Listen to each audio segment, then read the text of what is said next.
En général, pour chaque début d'année, nous commençons bien sûr par nos bonnes vieilles résolutions. Et les programmes de régime et de perte de poids commencent. C'est parti!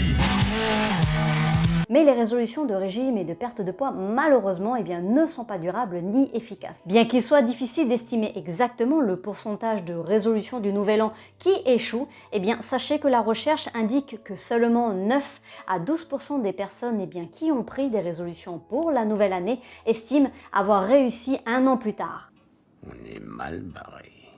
Pour beaucoup, le sentiment d'échec commence à se manifester en quelques semaines. Mais pourquoi cela se produit-il et que pouvez-vous faire finalement à la place pour modifier durablement vos habitudes? Dans cette vidéo, j'aborderai avec vous les raisons courantes pour lesquelles les résolutions du nouvel an échouent et comment recadrer vos objectifs pour les rendre plus efficaces afin que vous puissiez atteindre vos objectifs de santé sur le long terme. Et bonjour, je suis Céline, votre diététicienne et bienvenue chez Miam et Fit.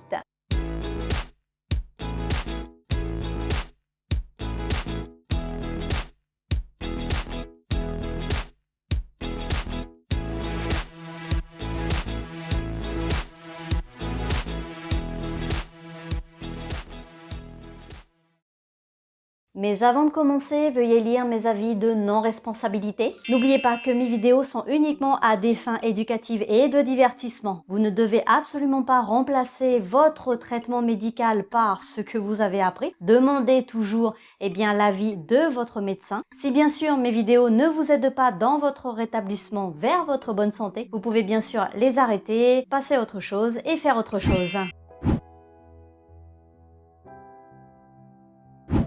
L'une des principales raisons pour lesquelles nos résolutions échouent, c'est qu'elles sont basées sur une motivation extrinsèque. Bien que les preuves suggèrent que la motivation intrinsèque soit plus efficace pour soutenir le changement de comportement que la motivation extrinsèque, sachez que les résolutions du nouvel an sont souvent basées sur la motivation extrinsèque. Mais qu'est-ce que c'est? La motivation extrinsèque se rapporte au résultat externe d'une activité ou d'un comportement. Par exemple, la quantité de calories brûlées lorsque vous faites une activité physique ou le nombre sur la balance. Tandis que la motivation intrinsèque se rapporte aux récompenses internes. Par exemple, le sentiment de plaisir lorsque vous faites l'activité physique ou d'autonomisation. Donc, lorsque nous basons nos résolutions du nouvel an sur des motivations extrinsèques, donc sur des récompenses externes, mais que nous n'aimons pas finalement ce que nous faisons, finalement cette motivation extrinsèque ne sera pas assez importante, ne sera pas assez puissante pour que nous puissions continuer dans nos efforts. Et c'est l'une des raisons pour lesquelles justement de nombreuses personnes échouent dans les salles de sport. Tout simplement parce que finalement elles se rendent compte qu'elles n'aiment pas ce qu'elles font. Et du coup la motivation extrinsèque qui était de brûler une certaine quantité de calories n'est pas assez importante, n'est pas assez motivante pour qu'elles puissent continuer justement dans cette voie. C'est la raison pour laquelle il est important que vous trouviez du plaisir dans chaque chose que vous faites, parce que cela va justement générer une motivation intrinsèque qui sera beaucoup plus importante et qui aura beaucoup plus de poids pour pouvoir vous aider justement à atteindre votre objectif. Plutôt que de fixer une résolution concernant le nombre de calories à dépenser par jour ou un certain nombre de kilos à perdre, concentrez vos résolutions sur des activités spécifiques que vous savez que vous aimez, comme prendre le temps d'assister à votre cours d'entraînement préféré ou de faire des promenades avec un ami. Si vos résolutions vous apportent de la joie, sachez que vous aurez beaucoup plus de chances de vous y tenir.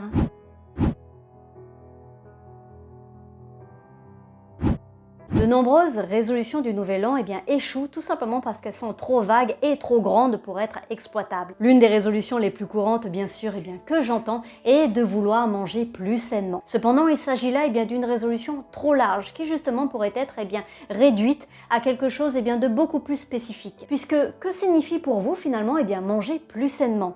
Peut-être que ce serait spécifiquement manger plus de légumes. Donc si tel est le cas, vous pouvez rendre justement cet objectif encore plus étroit en visant une portion de légumes au déjeuner chaque jour. Et à partir de là, vous allez pouvoir élaborer un plan d'action avec justement plusieurs étapes de manière à ce que vous puissiez les suivre pour pouvoir atteindre cet objectif. Comme par exemple hacher des légumes crus tous les dimanches pour que ce soit plus facile à emporter ou à emballer avec votre déjeuner, ou alors faire une portion de légumes supplémentaires au dîner afin d'avoir des restes à manger justement avec votre déjeuner le lendemain. Donc commencez avec un petit objectif spécifique qui va vous permettre de le rendre plus réaliste à atteindre. Ainsi vous pourrez toujours élargir vos objectifs bien plus tard.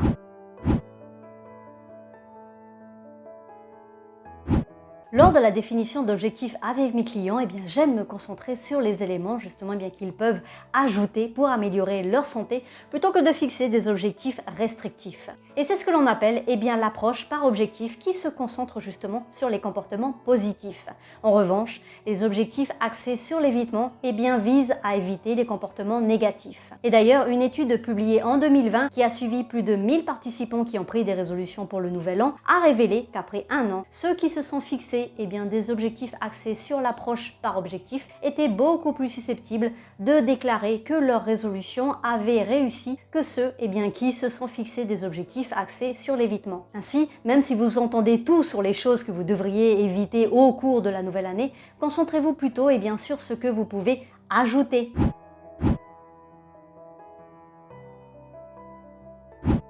Trop souvent, les gens ont l'impression qu'ils doivent tout mettre en œuvre et se fixer des résolutions rigides, le fameux tout ou rien pour le nouvel an. C'est maintenant ou jamais!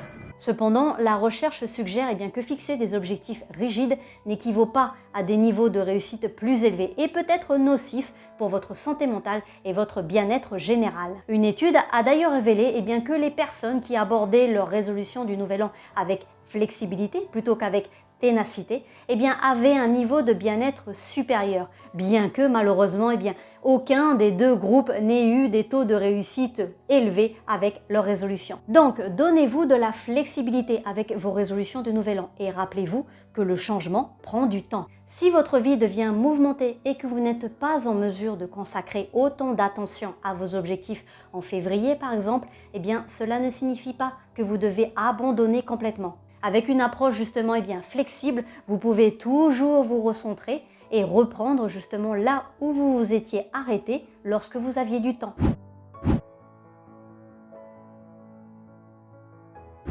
En parlant de timing, sachez justement qu'il n'y a aucune raison de vous sentir obligé de fixer des objectifs en janvier. Fermez, moustache, je suis en retard. Une raison courante pour laquelle justement les résolutions du nouvel an échouent, c'est que ce n'est tout simplement pas le bon moment. Si votre nouvelle année s'annonce agitée et que vous n'êtes pas prêt ou prête à faire des changements majeurs, sachez qu'il n'y a pas de honte à retarder justement vos objectifs jusqu'à ce que vous puissiez leur accorder plus d'attention et d'énergie. Il est également avantageux de vérifier avec vous-même vos objectifs plus fréquemment, c'est-à-dire plus d'une fois par an. Car les objectifs peuvent changer et ce n'est pas grave si votre calendrier pour les atteindre doit être modifié.